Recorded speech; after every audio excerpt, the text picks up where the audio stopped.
The Dave Hooker Show. A presentation of Off the Hook Sports. Objective insight, expertise, top guests. Available on YouTube, Apple, Spotify, and the Off the Hook Sports app. Download now for free. Also available on offthehooksports.com. I compute and obey. Now to Dave Hooker. Ready. Ladies and gentlemen, it is an off week for Tennessee, but not an off week for us as we continue to break down the Vols. And there is absolutely plenty to talk about as after Tennessee's win over the weekend against South Carolina, pretty much still in this gray area of what Tennessee is. Are they a good team, a great team, an average team? We'll get into that discussion with a couple of different topics. It'll be which remaining unbeaten teams could be a nuisance to blue bloods in the college football race. That would include the Vols.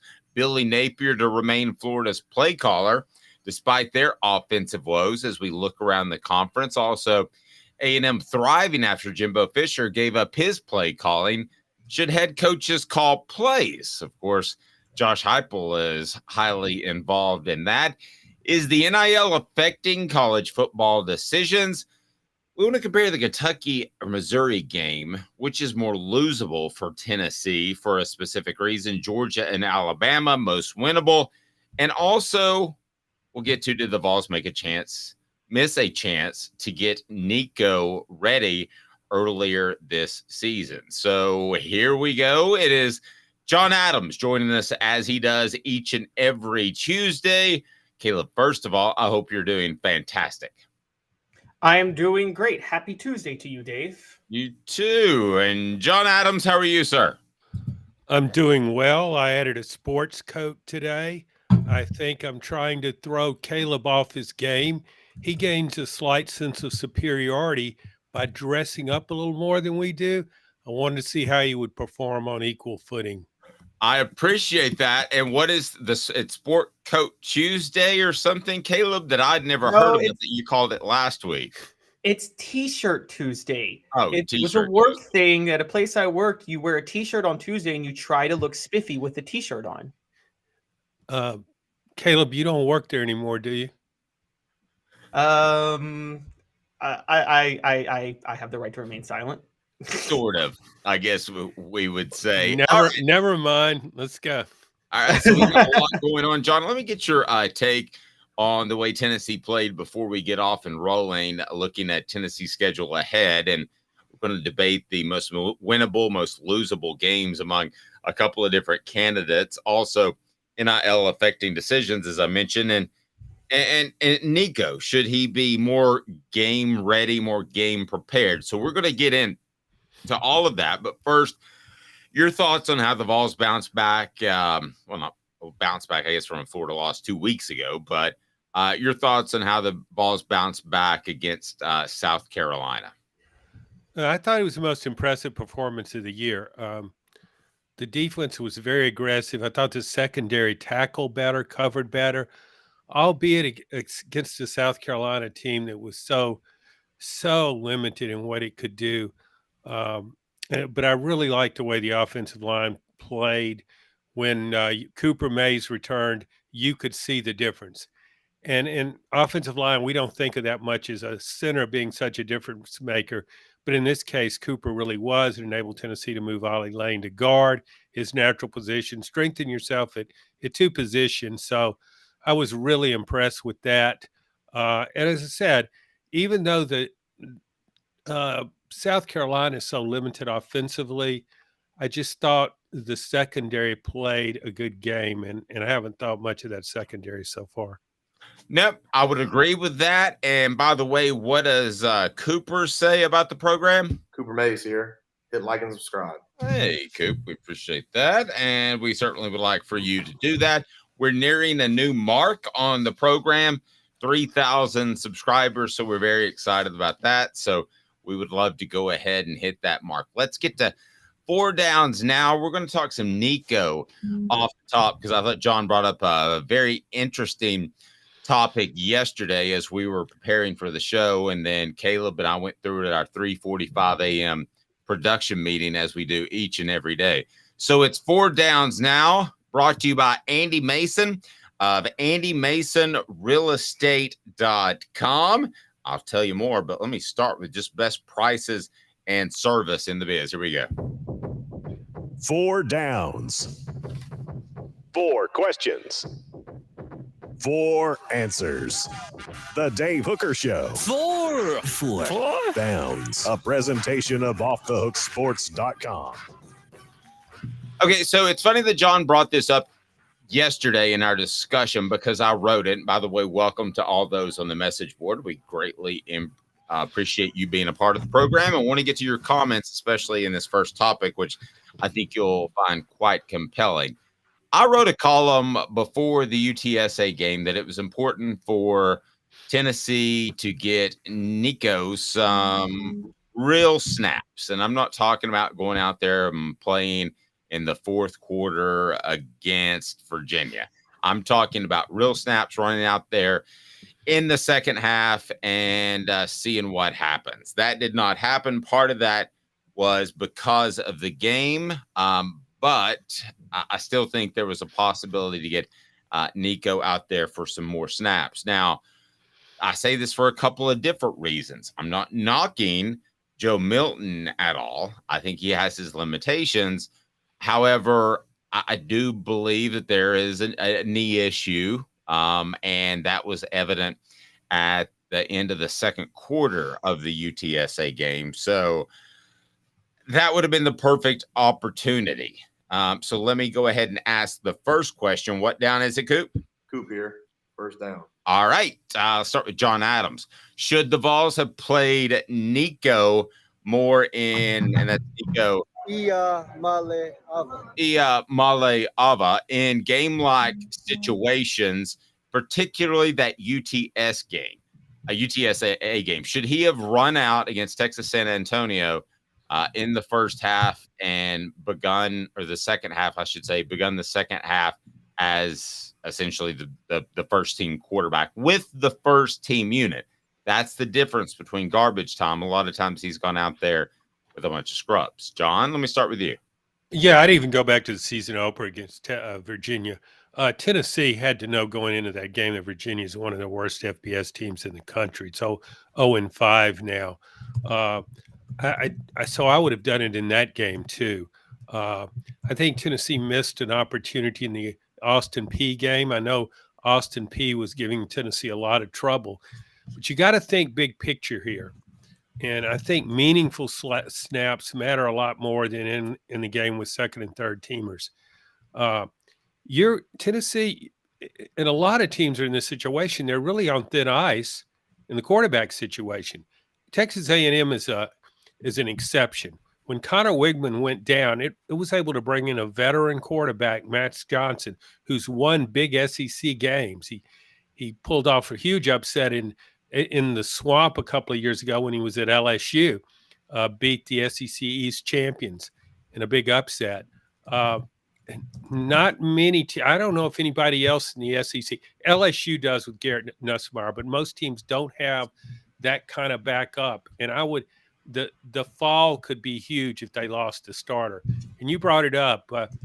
Joe Milton running around out there with a brace on his knee. He's pretty fast when he gets rolling, but he's not that agile. And he gets under a tough pass rush, has to move quickly. I mean, he's at high risk, and Tennessee's getting ready to play Texas A&M and Alabama back-to-back, 2 physical defensive fronts. So I think Tennessee did miss an opportunity. Yeah, Caleb, I think so as well. I didn't go back to the Virginia game, but John did when he brought it up yesterday, and I thought it made a good point. Your thoughts on should he have played in more game-like situations before we get to some other aspects of Nico potentially playing at some point or should have played? I think he should have, and I do think if Josh Heupel could go back and knew how things were going to play out, he would have. I don't think Josh Heupel envisioned having to keep Joe Milton on the field into the fourth quarter of the Austin Peay game. I don't think for any second. I think he was 100% sure that Nico would be on the field by the start of the second half. I think we all were. And so I think that sorry, what were you going to say, Dave? I was just going to say I will defend Josh Heupel on that one because you're right. And again, we have to take this into account that Tennessee didn't have center Cooper Mays. So I don't think the entire offense was nearly as comfortable. Right. And that's where I was going to go next was without center Cooper Mays, I think a lot of the protection issues, I don't think you want to throw Nico out there when he's still undersized, when you're having protection issues because your center is not experienced playing center and your transfer left guard doesn't belong in Power 5 football. And so I think that was the calculation he ended up making even against UTSA. So I think if he could go back, he probably would have played him against Virginia some. Or played him more. He did see some action, but he probably would have brought him in earlier. But I don't think Josh Heupel could have predicted what happened with the Austin Peay game. And I think that changed everything. Yeah, John, and I want to be real clear, too. I mean, I think this opens the door. People are asking, are we trying to start a quarterback controversy? But, I mean, maybe. Joe Milton played well last week, but he hasn't played exceptional this entire season. And he does have the knee issues. So we're seeing quarterbacks go down. I don't think there's an elite quarterback at most any school in the SEC. And I would include Tennessee in that. So I have no problem with giving him a look. But the problem, based off people I talked to, would be this. What down, Coop? Cooper Mays here. Second down. What would something like that do to team chemistry? Because Joe is as likable as any player on this team. John, what say you? I don't think you can turn this into a sensitivity session. I mean, football is a highly competitive game. You can't worry about that. You've got to count on your team leaders, your coaches to manage that. You've got to get your team best prepared to win as many games as possible. And I think that might mean giving playing time sometimes to a backup quarterback. If a starting quarterback can't handle that kind of pressure, if a team can't handle that slight of a change, then you got bigger problems. Four Downs brought to you by Andy Mason, AndyMasonRealEstate.com. Best service, best prices in the biz.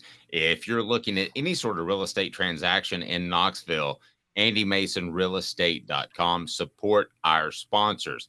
Caleb, your thoughts on team chemistry? From people I talked to, they do love Joe, and I do think it would have a negative effect, and we all remember 2005.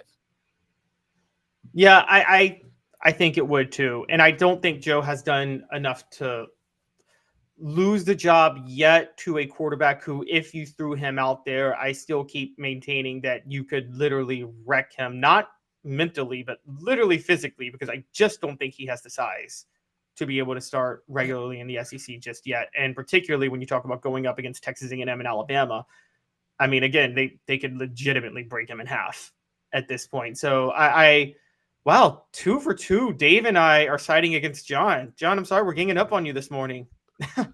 That doesn't bother me. I just don't. I'm not saying that Nico should replace Joe Milton. I'm just saying that you need to have your backup quarterback prepared in it.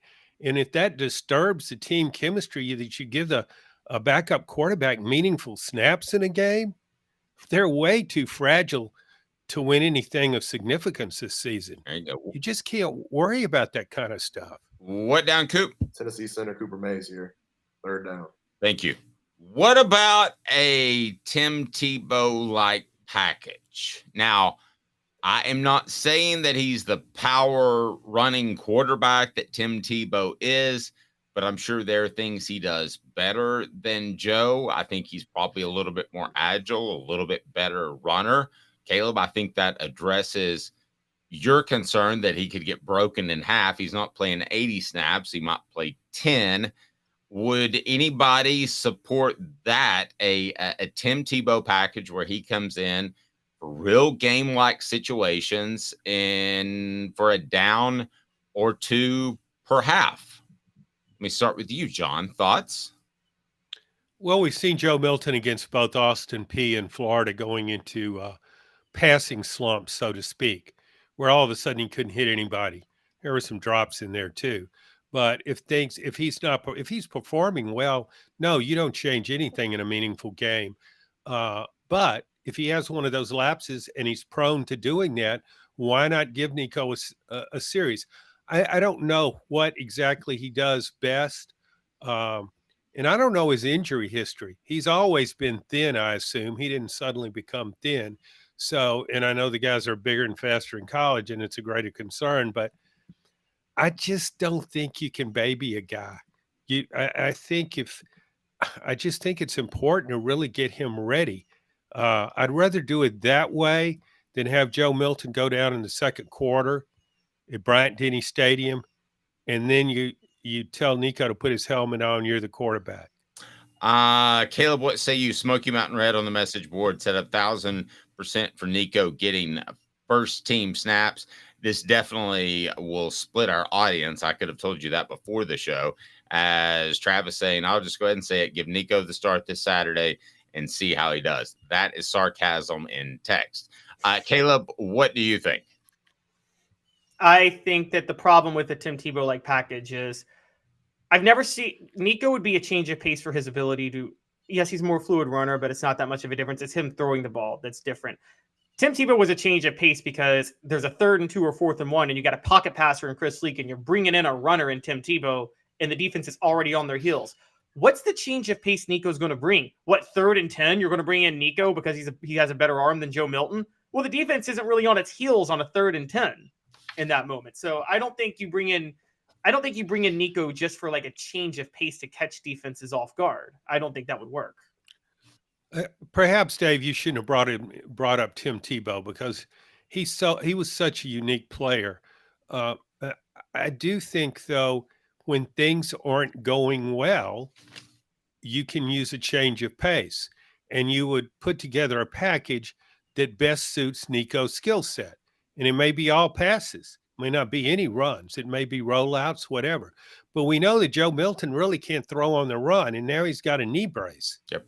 Smoky Mountain Red saying if Redshirt is completely off the table, then why just stand him on the side? Give him some experience. If not, next year fans will complain about him having no game experience. I noticed that when Joe Milton was slow to get up from the knee injury, that certainly Nico was ready to go. He was right there involved and eager on the sideline. So I don't think there's any question he feels like he is ready to play. So let me ask the ultimate question on which down, Coop? All SEC center Cooper Mays here. 4th down. Will Nico play in a serious game situation without injury to Joe Milton this year? John? No, I don't think he will. No, I don't either. Caleb? No, because of the South Carolina game. I would have said yes if Tennessee had lost to South Carolina. They didn't. And so, yeah, and I don't think Joe Milton is going to play poorly enough to open up that possibility. So there you go. I don't think you're going to see that this year unless Joe Milton has a couple of horrible games, unless Tennessee's out of any sort of championship, which now who knows in college football, because I don't think there's an elite team. Something could open up, and Joe Milton's pretty durable, pretty big guy. So without injury, I don't think that Nico sees the field in a real game-like situation. Time for today's tough question. And here we go. Today's tough question brought to you by our friends at, of course, Zen Sports. Today's tough question. Take a side. Take a stand. The Dave Hooker Show, a presentation of offthehooksports.com. All right, and we want to hear from you on this one as well, as we've been called the three master debaters. What? All right, today's tough question is this: the look on John's face. Hit the like and subscribe button, and you can get that. I love to master debate Hooker. Yeah, each and every Tuesday you can get that. John, the toughest games remaining on Tennessee's schedule would be the first round of the college football playoff. No, that's getting ahead of myself. It would be Georgia and Alabama. Today's tough question, most winnable game between those two. You have Georgia at home, plays down to every single opponent except for basically Tennessee last year because a former Tennessee quarterback decided to get on the radio and get Georgia's fans fired up. And you have an Alabama team that's going to want revenge. So which of the two is the more winnable games? Now, I want to start with Caleb on this, and I'm going to ask you to predict here. Caleb, what do you think the lines would be? I know you're a big-time gambler, so if you could just – I know I'm putting you on the spot, asking you to predict, but what do you think the lines would be, Georgia at home, Alabama on the road?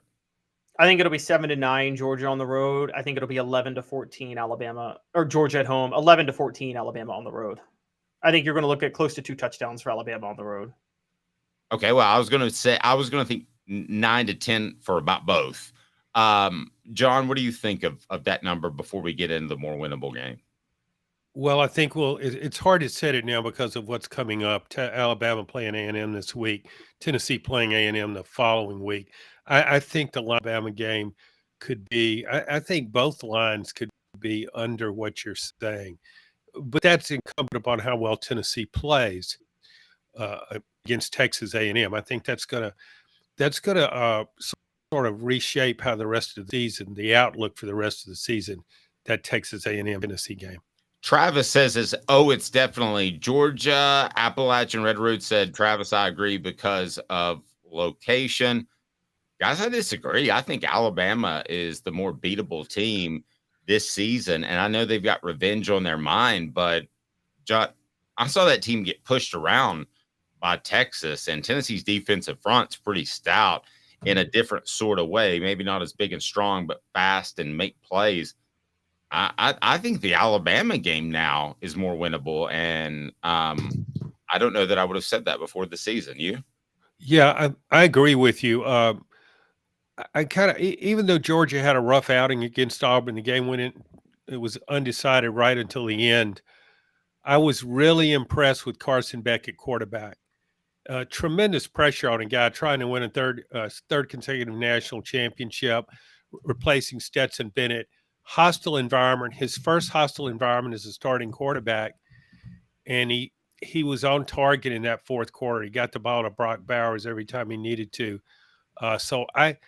Georgia is better prepared to exploit Tennessee's defensive weaknesses than Alabama is.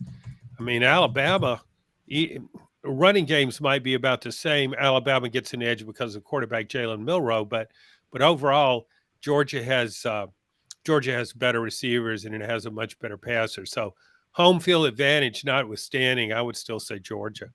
Caleb?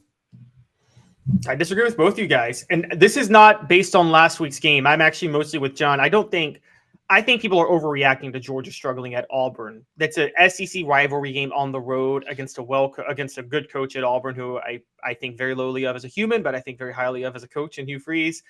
I picked Auburn to cover that day. I said at the beginning of the year that Georgia was a more likely win for Tennessee than Alabama, and I'm sticking to it partially because of the home versus road scenario, but there's also the factor that I think Alabama's learning how to use Jalen Milroe now. He's not a great quarterback. They are turning him into a run-first quarterback, which at the college level, yeah, it's a throwback, but you can win with that. And there's kind of been a defensive renaissance in college football if you track the data and the points over the past couple of years. So I think it fits with what Alabama's doing. And look, I think y'all are short-selling their defense to a certain degree. People look at the fact that they gave up 34 points to Texas. Well, they gave up 13 points through the third quarter, and the defense just couldn't. Again, they couldn't get any support from the offense, and that's how that went down in the fourth quarter. So I think it's Georgia is more winnable, mostly because I think Mike Bobo is most likely to choke away a game, more likely to do that than Nick Saban. Mike Bobo just learned that he had Brock Bowers like 2 weeks ago. He's just like, oh, I have this great tight end that everybody in the world knew was good. Maybe I should use him. And so that's why I think it helps Tennessee. No, and John, I will say this.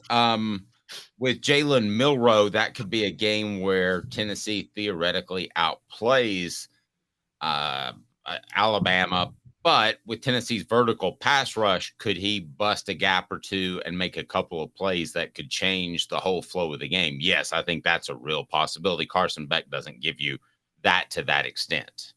No, I agree, but I would still rather face a running quarterback than a player that can throw the ball as well as Carson Beck does. Keep in mind that Georgia's receiving core could be much better by the time it gets to Tennessee. Ladd McConkey is just working his way back into the rotation. He's a dynamic wide receiver. Pair him with Bowers and some of those other guys, and I think Georgia's passing game will keep getting better. I just see more of an upside with Georgia in the second half of the season than I do with Alabama. I just think, and I'm not shortchanging Alabama's defensive front. It's playing well. But I would still, if you're going to pick a game to win, I would pick Alabama over Georgia. Well, and the other thing about Georgia that I want to get to that we have to address, and it's tough, and it's not something you can really wrap your hands around, but it's a factor. First, let me tell you about Zen Sports. Zen Sports is the new sports book in Tennessee, revolutionizing the way you earn sports betting rewards. That means no more deposit bonuses that turn into deposit nightmares. On Zen Sports, what you see is what you get. And with their cash rewards program, you get a lot of cash. For a welcome bonus, earn an unlimited 5% cash back on your betting volume for your first 15 days when you sign up with promo code HOOKED. That's HOOKED, unlimited 5% cash back. Keep betting, keep earning with up to 3% cash back on your betting volume every month. After that, support our sponsors, and that's Zen Sports. You refer friends to earn a percentage of their betting volume as cash rewards too. Zen Sports bringing the cash back to Tennessee. So if you bet big on sports, you want to be betting on Zen Sports. Zen Sports betting just got better. Call 1-800-889-9789. Must be 21 and over and in Tennessee to bet. Support our sponsors, Zen Sports. The thing that we don't know, guys, Georgia played down to their competition for 80% of the season last year, and still, even in the college football playoff, and John still won a national title. So do we ever know how good in these past 18 months Georgia really is? Yeah, Georgia also had some dominant games last season.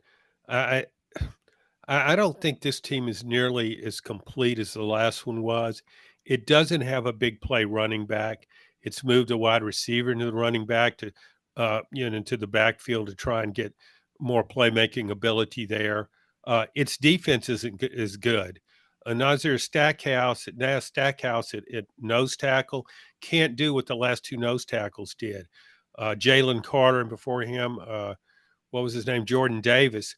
Those guys took up two blockers. Just about everybody double teamed them, and it freed some players, particularly those really good linebackers, to make more plays. Georgia's not putting a lot of pressure on the opposing quarterbacks. I don't think that's a matter of not playing up to their potential. I think that's just kind of what Georgia is right now. It's just not as good at some positions that were crucial last season. And while I like Carson Beck, what he's done, he's not as good as Stetson Bennett. And so they're Georgia overall now, it's not playing that great at the line of scrimmage on either side of the ball. Two teams that I think are on the same level, Kentucky, and if we look at Missouri and what they did last week, we're going to talk about the most losable game, because I think there's a difference, obviously, between Alabama, Georgia on one end of the spectrum and and Vanderbilt on the other. And then I think A&M's kind of a coin flip game, but two games that Tennessee should win in Kentucky and Kentucky and Missouri, you would think that they should win. I want to ask which is the most losable in just 2 minutes. Brought to you by Apex Apparel Group. Design, brand, market your way. Unique products to promote your business with unparalleled customer service. ApexApparelGroup.com. Back in 2 minutes.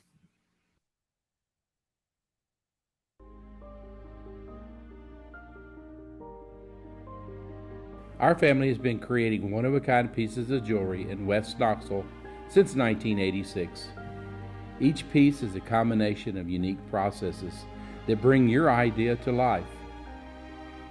Every day in our shop, a truly special item with a story all its own is being manufactured in our facility, bringing the history and family sentiment into a whole new generation of life. We're grateful that you chose us to be Knoxville's best jeweler, a title that we value and respect. Because to me, being a jeweler and owning a jewelry store are not the same thing. I'm Rick Terry. I'm a jeweler, and we want to be your jeweler. Kingston Pike and Campbell Station Road in the heart of Farragut, and downtown on Gay Street right next to the Tennessee Theater. Hi, Mike Davis here with City Heating and Air, reminding you to always dare to compare. Our team provides quality local heating and air service, installation, and maintenance across East Tennessee. We use only the best equipment like American Standard heating and air conditioning for your residential, new construction, or commercial needs. Honesty, dependability, and customer satisfaction have been the cornerstones of our business since 1961. City Heat and Air. Dare to compare. These mountains hold and defend a spirit far better than moonshine. A drink that holds flavor that becomes necessity. A hard cider made and relished by folk who are as hearty as they are legend. A refreshment that can only be found in one place. With a taste that makes you say, give me 3 bottles of the good stuff. Tennessee Cider Company, where necessity can be found. Who's this guy? Hello, wizard. The Dave Hooker Show, Who? a presentation of Off the Hook Sports, What? YouTube, Apple, Spotify, and the free Off the Hook Sports app. Back to Dave Hooker. With the one, the only, it is John Adams. We certainly appreciate that. And John, where may we follow your work? Knoxville News Sentinel, knoxnews.com, and check out our podcast, SEC Unfiltered, with Blake Topmeyer. Dave, I just want to take a second to congratulate you on the way you use All SEC Center Cooper Mays. I really think before the next game, when he lines up for the first snap, he should say to the nose tackle in front of him, All SEC Center Cooper Mays here, first down. All SEC Center Cooper Mays here. 4th down. Cooper Mays here. Hit like and subscribe. Yeah, appreciate that. He'll throw the guy off his game, I guarantee you. Yeah, he's like, what the H? He said the center's calling the snap. By the way, his new nickname, John, is the General. What do you think about the General? I think that's appropriate after the way Tennessee played with the General in place. Yeah, you might advance him up to president if Tennessee beats Texas A&M. Are they practicing this morning? Can I text Coop right now and see? I don't want to bother him during practice. I wouldn't want him to be saying Cooper Mays here. 2nd down. Oops, I have a text. Hey, no, text him and say, what down is it, Cooper? Tennessee Center Cooper Mays here. 3rd down. Third down, okay. Caleb, you think I should text him now and see what he thinks about the nickname, the General? I mean, guys, aren't we being very disrespectful to General Robert Nealon? Isn't there just one general in Tennessee That's history? the only thing I didn't like about it. Like, if he was the major Smoky Mountain Red, I think it would have stuck for sure. But because there is an actual general that the stadium's named after that did serve in the war, one of the big ones, too. I think 2 wars. Let's call it what he served in 2 wars. Yeah, so both the big ones. I think that would be slightly disrespectful. So wouldn't want to do that. All right, it is time for What the H, brought to you by Campbell, Cunningham, Taylor, and Hahn. So here we go. Oh, what the H? I think I got it right there. What the? What was he thinking? Release the hounds. The Dave Hooker Show, Keep cool. a presentation of OffTheHookSports.com. He was clearly the field general this past weekend, as I see on the message board. There's no question about it. So I ask you this question. So I got Alabama and Georgia as tough games. They would be upsets. We all agree. We disagreed on the number of points that each team would be favored by. However, I think Texas A&M, which is coming up, is more of a coin flip game. But we have seen Missouri and Kentucky play at a really high level. I give Caleb a lot of kudos for being on top of the Kentucky thing. He mentioned that way back in the offseason. I looked at their roster and I was like, yeah, he's right. I mean, that's a tougher game than I thought at first. And they're off that Will Levis train, which is, I think, a little bit like heroin. You just want more and more, but it never comes through for you. So, John, I'll ask you this. The most losable game. What? The most losable game is either Missouri or Kentucky for Tennessee. We want to hear you on the message board. And look at this shout out to my guy, Caleb, Charles McFall, saying Caleb is a quick thinker and the best historian I've seen. How about that? Pretty good with some love.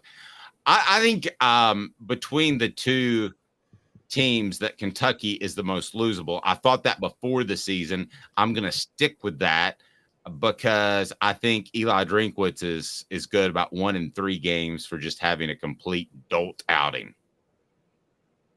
Yeah, that's fair. I picked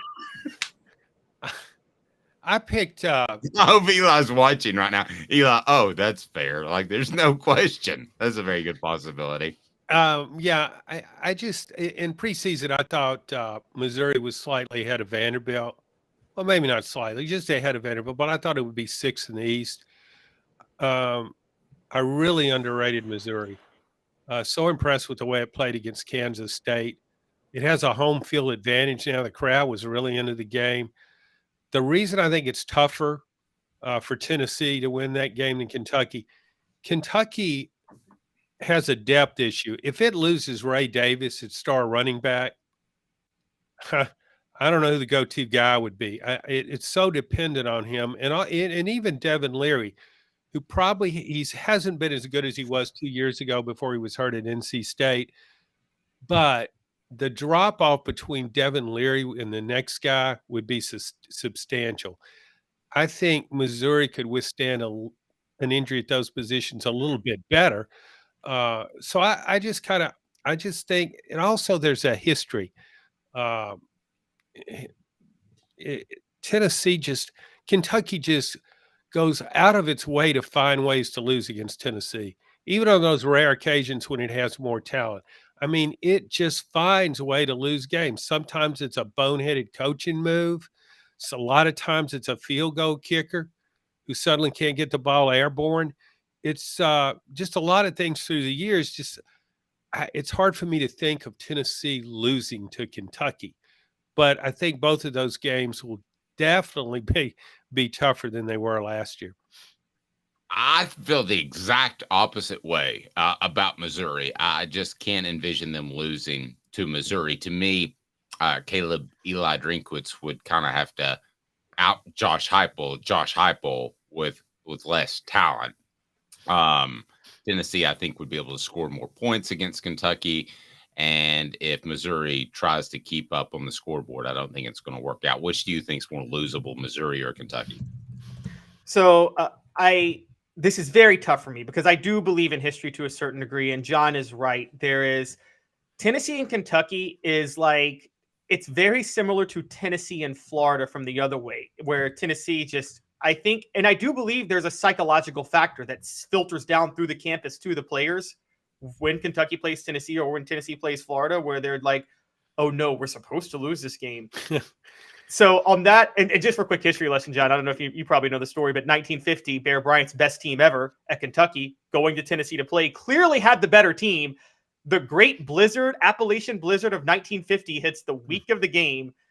Tennessee fans at Neyland Stadium Tennessee decides to not shovel the snow because they felt it would give them an advantage. There were like 17 fumbles in the game. Tennessee wins 7-0. John, I remember you writing a column about that. Yeah, I did. I wrote a couple on it, actually. Did a follow-up column the next day, too. But yeah, it's a dramatic game to cover. It's one that kind of sticks with you.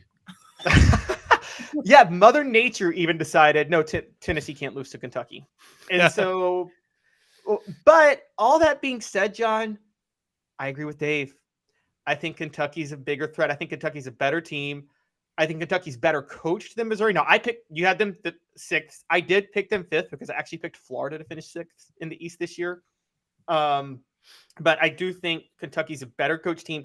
Eli Drinkwitz is like falling down an elevator and landing in a gold mine. I guess that's the phrase, because the only reason that they needed a 61-yard field goal to beat Kansas State was because he didn't have his team lined up for the game-winning field goal for a 56-yarder. So this guy is not that great of a coach. Also, I think Kentucky fans are more intimidating than Missouri fans on the road. And most notably, this is a big one.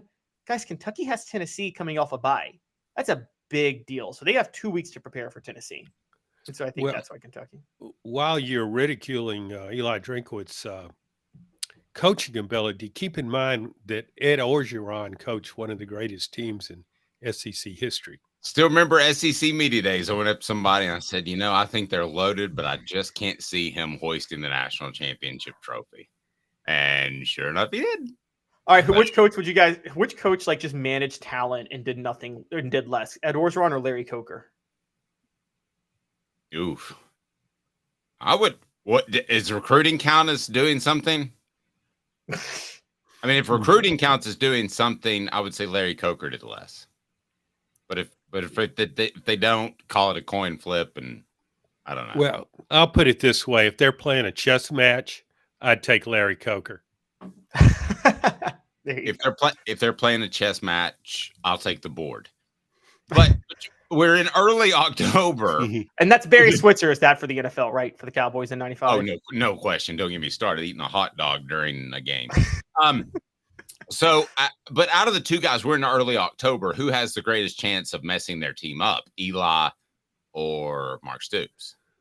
That's a tough question.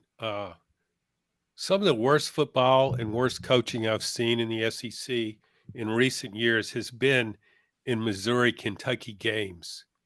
That game's worth watching even when both teams are bad, just to see how far they could fall. Or there've just been some really odd games between those teams. I think they play in Lexington this year, which should favor Kentucky. But it's a game that if I'm covering a Tennessee game at the same time, then I will record that game just to see what could go wrong. Yep, I'm with you there. Brought to you by Campbell, Cunningham, Taylor, and Hahn. Enjoy life better when you see better. Local vision service with LASIK, cataract surgery, and regular eye examinations. Go to ccteyes.com, ccteyes.com. Look at me, no contacts, no glasses. Guys, is the NIL affecting football decisions? Most notably, because it's Tennessee, you would say that there might be a push to get Nico to play because he's supposedly getting $8 or $9 million, a number that I think has been a little bit inflated. But there are other players out there. I think Dante Thornton would be a more apt example. I know he got some cash to come to Tennessee in the transfer portal. I think he's been out there quite a bit, whereas I think Squirrel White gives you a greater threat from that slot position. John, do you think NIL, not just to Tennessee, but across the board in college football, NIL investments are affecting college football decisions? Well, if they are, the coaches are in big trouble. I mean, you've got to use the NFL model here for if you're paying guys to play. You can't let that influence your decision.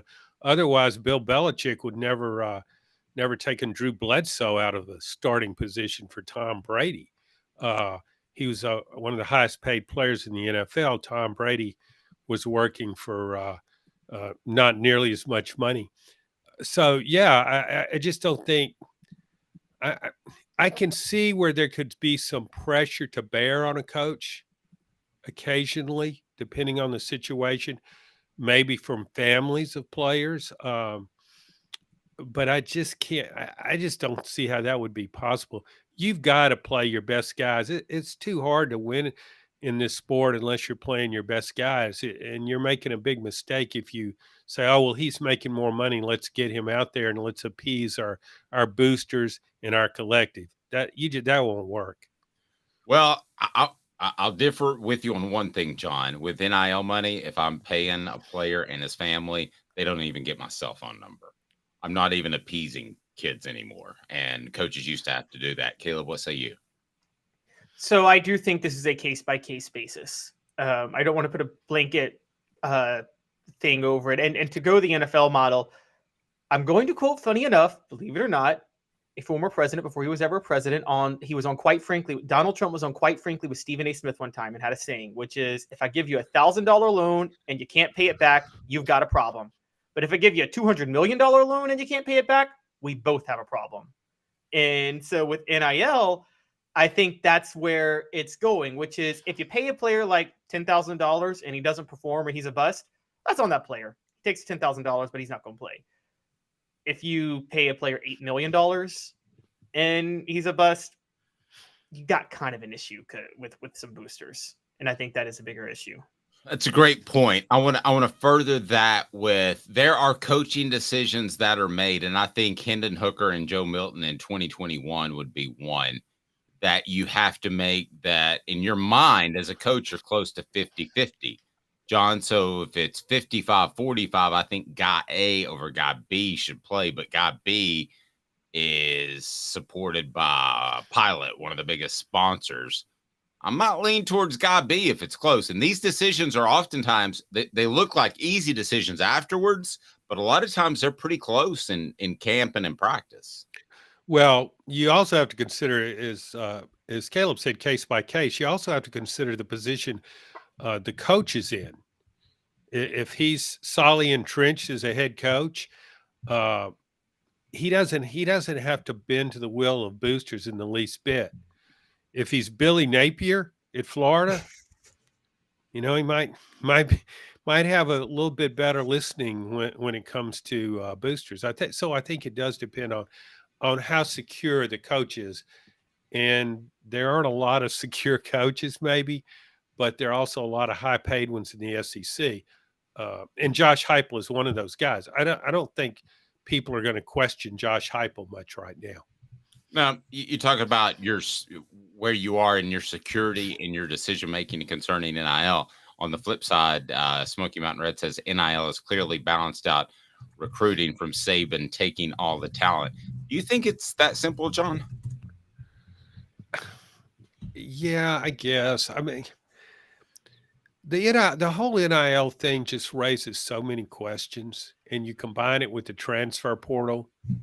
It's just a completely different world, and I think we're headed for chaos, really. It's an overused word, perhaps, but this December, I think we're going to see more movement, unlike anything we've ever seen so far, and the impact could be enormous.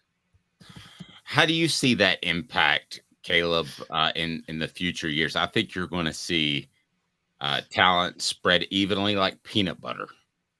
So it's hard to predict because here's what's happening in college football right now. There were 3 sticks of dynamite under the land of college football. One was NIL, one was the transfer portal, the other, or 4 actually. The other was conference realignment, and the other was altering the postseason. All 4 of those sticks were lit at the exact same time, which is crazy to think about if you really break it down. And they all are connected to each other because NIL is going to affect the transfer portal. It's also going to affect whether or not somebody decides to play in the postseason.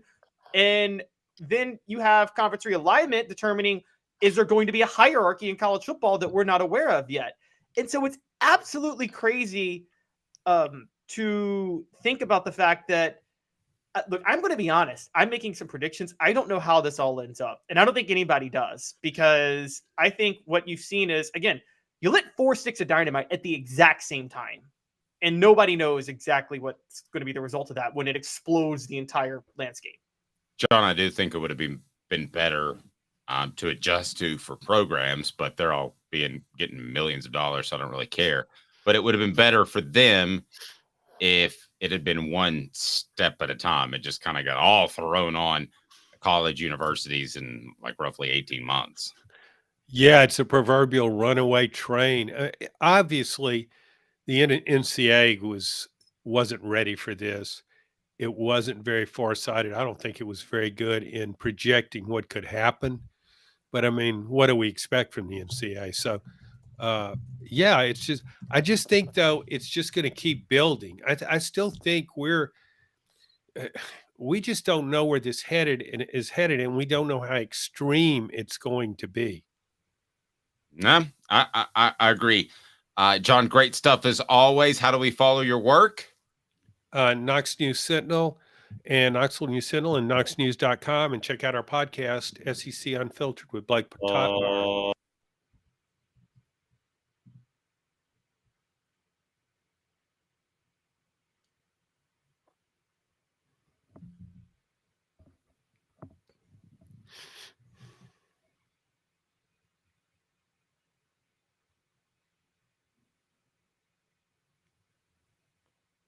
Guys, I think my sound muted. I think my speaker muted. I'm sorry. I need 1 second. Mine did too. There we go. I can't hear Dave. I can't hear Dave. We can't hear you. Maybe he's really not talking. He's just moving his lips to throw us off guard. That's what I think too. Yeah. Is that? I can't hear him at all.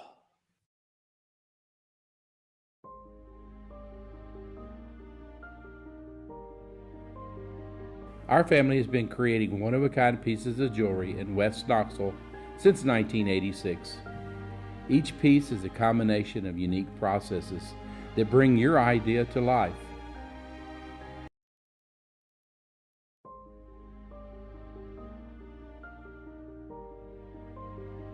Our family has been creating one-of-a-kind pieces of jewelry in West Knoxville since 1986. Each piece is a combination of unique processes that bring your idea to life. Every day in our shop, a truly special item with a story all its own is being manufactured in our facility, bringing the history and family sentiment into a whole new generation of life. We are grateful that you chose us to be Knoxville's best jeweler, a title that we value and respect. Because to me, being a jeweler and owning a jewelry store are not the same thing. I'm Rick Terry. I'm a jeweler, and we want to be your jeweler. Kingston Pike and Campbell Station Road in the heart of Farragut, and downtown on Gay Street right next to the Tennessee Theater. Hi, Mike Davis here with City Heating and Air, reminding you to always dare to compare. Our team provides quality local heating and air service, installation, and maintenance across East Tennessee. We use only the best equipment like American Standard heating and air conditioning for your residential, new construction, or commercial needs. Honesty, dependability, and customer satisfaction have been the cornerstones of our business since 1961. City Heat and Air. Dare to compare. These mountains hold and defend a spirit far better than moonshine.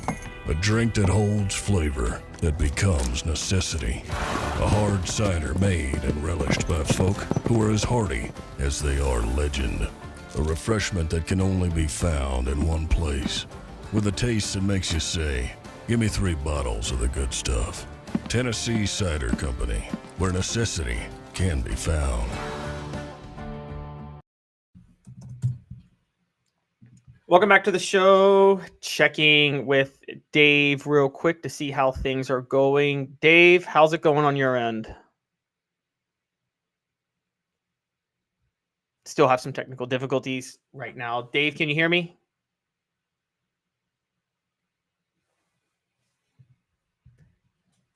Still trying to work on things. We're going to dive in while we're waiting on Dave to get back going. We're actually going to dive in on our next topic, which is kind of an interesting one. And it's related to Billy Napier and Florida and Texas A&M, which is this. Billy Napier said on Monday, I believe it was Monday, yesterday, that he would remain Florida's play caller despite the offensive woes of the Gators. Now, for context, guys, Florida has Rob Sale, who is their official offensive coordinator. However, Rob Sale does not call the plays. Billy Napier calls the plays. So, excuse me, guys, 1 second. More technical difficulties real quick. I apologize for these. Fine. I'll tell you what. Oh, wait, we got you back. We got you back. All right, you got me back. I apologize for that. My goodness, that's pure craziness. Let's get right back into the program. I got you back as well. So here we go. Have no idea what happened there. Pretty sure it's not on the Caleb or Hooker end, which you don't want to be on the Hooker end. So we talked about NIL affecting football decisions. Now let's get to some other topics. Billy Napier to remain Florida's play caller despite offensive woes. Texas A&M thriving after Jimbo Fisher gave up his play calling duties to Bobby Petrino. Should coaches call plays? In general, I think it depends. I think if you're Steve Spurrier, you should call plays. I think if you're Josh Heupel, you should call plays. I think that Jimbo Fisher is not in that category despite a national championship, Caleb. I think you had Jameis Winston. I think Billy Napier is nowhere near that category. So long story short, I think it depends. If I'm Josh Heupel, I think he should call plays. If I'm one of those other dudes, I'm okay with taking the criticism and taking a step back. What say you, Caleb? Yeah, I was just mentioning before we were able to bring you back on, funny enough, that Rob Sale is technically the offensive coordinator at Florida, but he's not calling the plays, which I never understand the point of having a coordinator. Lane Kiffin did this at Tennessee, right? When he had Jim Chaney as his offensive coordinator, even though he called all the plays and ran the quarterbacks. It didn't make any sense at that time. And I didn't have a problem so much. I didn't have a problem so much as him calling plays. I just think that there needs to be a clear understanding of what is going to get called. And my issue is going to be more along the lines, Caleb, of is there a clear game plan? Did I break up anywhere at that point? Sorry. Just slightly, but you're back. Okay. All right. I'm just trying to get this fixed on my end. I think we're having some restream problems, but I think that really the game planning is most important. Do you know what you're going to do in certain downs and situations? That to me is the biggest thing. And David Cutcliffe said this to me one time, and he said it on the air, and people freaked out. Like literally the phone lines and just like the message board would blow up now. People thought David Cutcliffe was crazy. And David Cutcliffe said that he believed that play calling is the most overrated aspect of being an offensive coordinator, because he said you should pretty much know, your quarterback should know what they want to call in that particular play. And back then, Tennessee ran a freeze play where Peyton Manning would come to the line and he would have a couple of different options. So I think it's overrated, number one. Now, Travis says you hired offensive coordinator, you hired defensive coordinator to let them call their game, override them as needed. Man, I tend to agree with Travis because you have the bird's eye view and you're not on the sideline. You can see secondary better. But I do think there are rare exceptions like Steve Spurrier and Josh Heupel that if they say, hey, dudes, I'm calling the play, then you defer to them. Would you agree or disagree with that, Caleb? No, I would absolutely agree. And it depends on the situation. You're right. Play calling is a lot of times overrated now because of the offenses that are run. The problem with Jimbo Fisher, and this is the problem with Jimbo Fisher, and this is why he said that. To be fair, David Cutcliffe said that way before nowadays. I mean, that was 15 years ago. 2013, I would say. But okay, Jimbo Fisher to me has the Cam Cameron mentality, which is I'm calling this specific play that will be run at this specific time, every single play, every single time. You have no right to change the play as a quarterback. I don't care what's happening. You call the play I called. Period. End of story. And there are no options or anything like that. And I think that's been an issue with Fisher. It was an issue with Cam Cameron back in the day. The year the Ravens won the Super Bowl was the year they fired Cam Cameron midseason, and they actually, Joe Flacco of all people, they let turn loose. So you're right. It is an overrated old school thing. Again, I'm with you. It's case by case. Now, one of the things we're not talking about, funny enough, is on the defensive side. I don't know if you know this, Dave, but Jeremy Pruitt was effectively the defensive coordinator at Tennessee his first year. He called all the plays. Derek Ansley called the plays the last 2 years, although I think Jeremy Pruitt's fingerprints are all over that. How do you think that works with somebody like Nick Saban? I feel like Kirby Smart was calling the plays, at least at the end, but I feel like since then, do you feel like Nick Saban has really been calling the plays on defense, or has he let his coordinators do the work? You know, I wonder too, Caleb, how much better off is Tennessee and the rest of the SEC if Billy Napier is calling plays, to be real honest with you. And how much better off is the SEC, or worse off if Bobby Petrino is handling those play calling duties? I think those are two very different situations, and one of which Tennessee will have to face and already has to face. If I'm Tennessee, facing A&M, I want Jimbo Fisher overriding Bobby Petrino because I think it creates some sort of internal issue. If I'm Tennessee playing Florida again, which I know can't happen, but I would want Billy Napier calling plays. Your thoughts on those two teams individually and the way their hierarchy is set up? I exactly agree, but for the whole SEC as a whole, you prefer that situation to be that situation because that means Billy Napier is here but next year, and Bobby Petrino might get a head coaching job and leave after this year. And one of the things I want to bring up is we have experience with Billy Napier as an offensive coordinator. He was Clemson's offensive coordinator in 2010. Dabo Swinney almost lost his job that year and fired Billy Napier to save his job. And then Clemson took off after that, after Billy Napier was fired. So we have proof of Billy Napier as a bad play caller. And I don't think he's been that good of a play caller since he's been at Florida. You can talk about the Tennessee game. That was just a wild sequence of events that happened. So okay, let me ask you this as it pertains to Tennessee. What do you think, and we can ask this, but what do you think is Josh Heupel's duties as far as play calling on game days? You think he's calling the plays? Do you think he's getting suggestions? I don't know that they have time for suggestions. I'm sure he has override capability. But what do you think are his duties? And maybe we'll ask about that at the press conference on Wednesday. I think Josh Heupel probably, I don't know how this works with Heupel. My guess is Heupel does the game planning and mostly lets the offensive coordinator call the plays in the game. But I think Heupel does all the offensive game planning. I think that's Heupel's offense, and he does all the offensive game planning. And he lets the coordinator and the quarterback call the plays. And we've seen that because what people don't realize is offense is based on the court. Now, this is personnel based. Heupel's run pass percentages and his deep ball percentages and things like that on a yearly basis are not exactly the same. This offense is not the same offense that he ran at UCF when he went undefeated in 2018.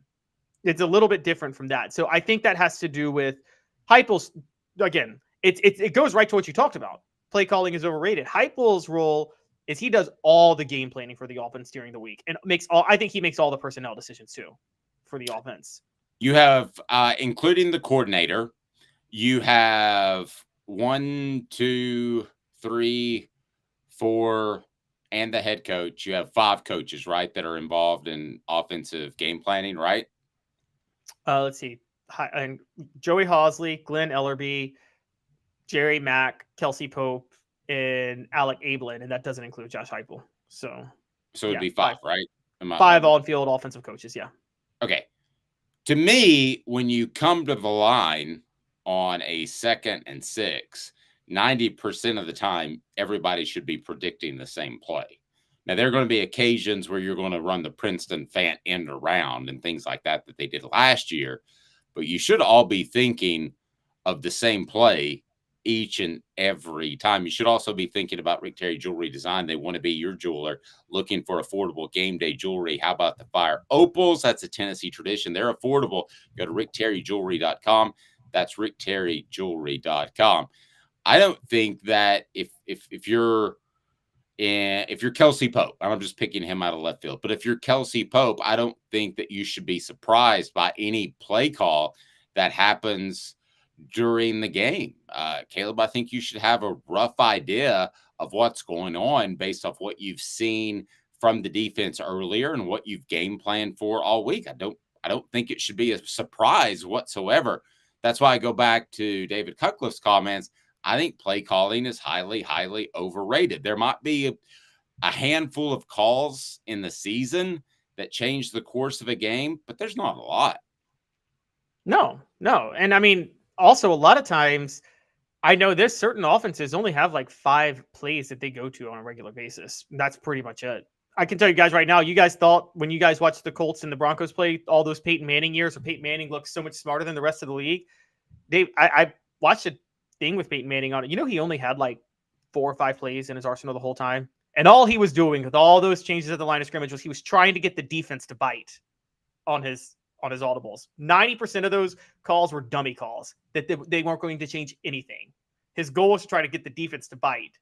And so I think that's a lot of what football is now, is the quarterback just reading the defense to a certain degree. And the play call is pretty simple at that point. Do you remember the Omaha? Yes. I think sometimes that was same. And I think that was freeze, using from the Tennessee days, the freeze play where they would change it. So I think they went into some games where Omaha meant do the exact same thing we called, and at other times it meant to change it. So, yeah, and as far as putting together a game plan, who would you take, Bobby Petrino, or would you take Jimbo Fisher? I know Jimbo Fisher has the national championship under his belt. I know that we think of Bobby Petrino as kind of a goofball because he shows up in a neck brace and he was on a motorcycle with a co-ed driving too fast. But as far as game planning, putting together an offense, I'll take Bobby Petrino any day over Jimbo Fisher. Yeah, I will too.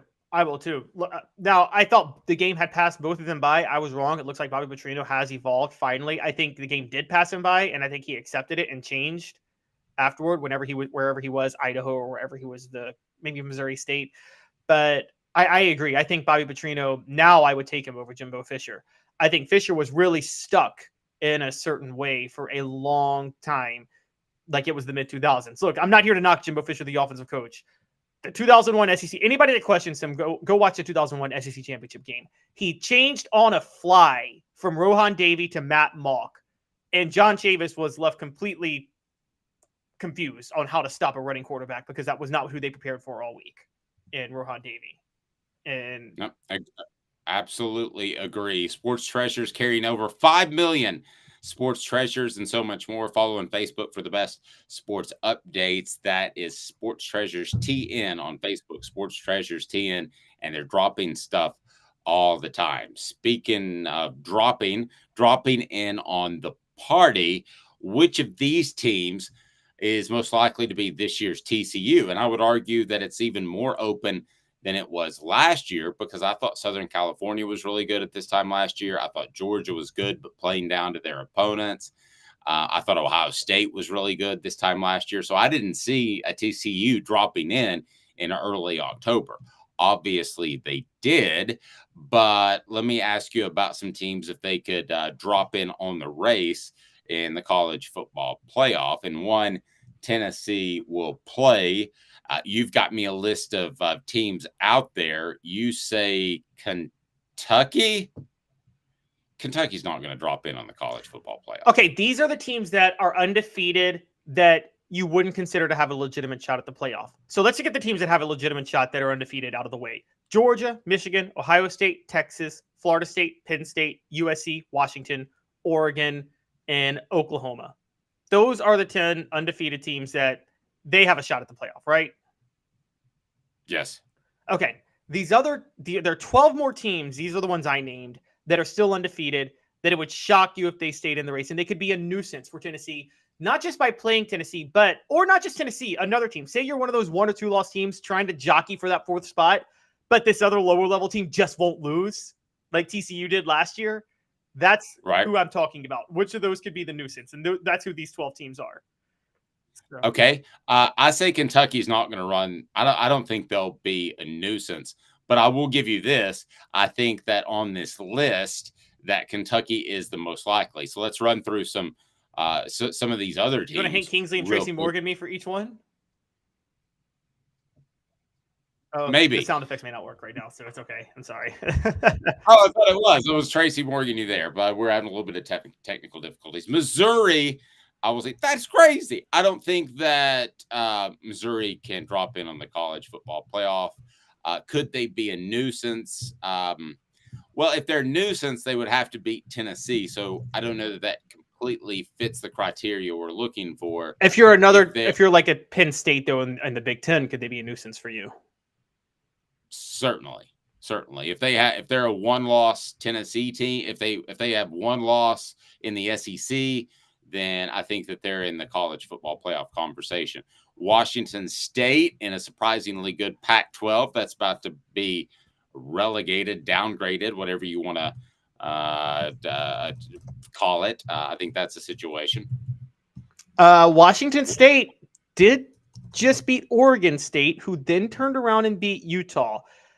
And just for the record, but no, I don't think they'll be a nuisance because they have to visit UCLA, they have to visit Oregon, and then they have to visit Washington. They're not winning all three of those games. That's not possible.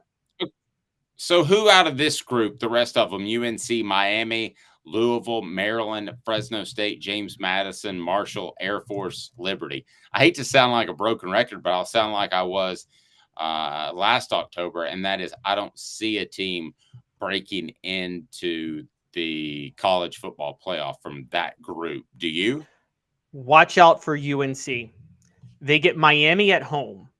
Okay, so outside of Miami at home, their next three games are Syracuse at home, Miami at home, Virginia at home, and then Georgia Tech on the road, and then Campbell. Dave, if they beat Miami, they're going to start the year 9-0.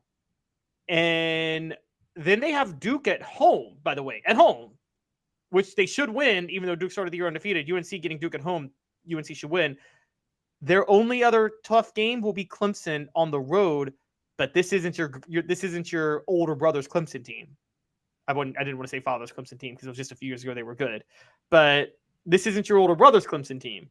So if UNC is 11-0 or 10-0 going to face Clemson on the road, I mean, that's not crazy. Out of the group, I would say UNC, and I'm going to say partly because of Drake May, who I think is the MVP or MIP, most important player, the MIP, as I like to call it. I think he's the most important player on any team in the nation this year. I think he would affect the win-loss record for any team more than any other player going down or if he were absent. I think that I'm not going to tell you I know off the top of my head who it would be, but I think Caleb Williams, if something were to happen, USC's still good. Maybe the other is Shedeur Sanders, who I tell you guys, you've got to watch him. He is exactly what Tennessee wants Nico to be last year. I watched some tape actually last night, kind of catching up after a busy Saturday. That guy has light feet, can move. He is just, man, he's going to be not just a good NFL talent. He's going to be a special NFL talent. If you had to make me pick right now, and this is crazy, but if I had to pick between Hall of Fame and not, and I had to bet a mortgage payment, I'd be tempted to go NFL Hall of Famer. And that sounds insane. I know, Caleb, and it might happen after I'm dead, but I swear to you, I think he's that good. I can't believe that he was that hidden at Jackson State. Yeah, we're talking Drake May and Shedeur Sanders are the two best quarterbacks for the NFL in college football right now. They are head and shoulders above everybody, including Caleb Williams. Yep. And a lot of Caleb Williams' stats that are so spectacular, it's because he holds the ball a long time to try to make a play, which is fine. You can't do that in the NFL. You hold the ball and try to move around behind the line of scrimmage to try to make a play, you're going to get rocked at some point. Yeah, I think Bryce Young did that in his first year as a starter in 2021. I think he did a little bit too long. I think he learned his way out of it. I think Shedeur Sanders will do that as well. We appreciate you. For Caleb Calhoun, I'm Dave Hooker. We're with you each and every weekday at 10 a.m.